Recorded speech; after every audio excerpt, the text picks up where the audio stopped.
Italy সহ বিশ্বের বিভিন্ন প্রান্তে প্রবাসী বাংলাদেশিরা প্রতিনিয়ত দেশের জিডিপিতে অবদান রেখে যাচ্ছেন। এবারে জাতীয় সংসদ নির্বাচনে প্রথমবারের মতো দিয়েছেন ভোটও। পোস্টাল ব্যালটের মাধ্যমে অন্যান্য দেশের মতো ইতালির প্রবাসীরাও এরই মধ্যে ভোট দিয়েছেন। আমাদের একটাই চাওয়া, সেটা হচ্ছে যে আইনশৃঙ্খলা পরিস্থিতির উন্নতি এবং দ্রব্যমূল্য নিয়ন্ত্রণে রাখা। আমরা যেন পাসপোর্ট যে সমস্যা আছে প্রবাসীদের, সেই সমস্যা যেন সমাধান হয়। আগামী রাষ্ট্রপ্রধান যেই হোক, যেন এই প্রবাসের মানুষগুলোকে যেন সুন্দর দৃষ্টিতে দেখে সমস্যার সমাধান করার জন্য যেন একটু ভালো পদক্ষেপ নেয়। দেশ থেকে হাজার কিলোমিটার দূরে থাকা প্রবাসীদের স্বপ্ন একটি সমৃদ্ধ ও গণতান্ত্রিক বাংলাদেশের। তুলে ধরেছেন আগামী সরকারের কাছে তাদের প্রত্যাশার কথা।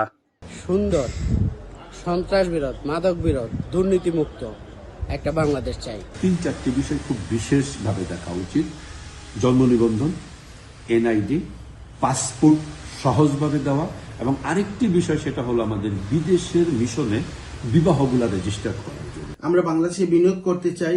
এই বিনিয়োগের যেন নিরাপত্তা ও নিশ্চয়তা বাংলাদেশের সরকার যেন দেয়।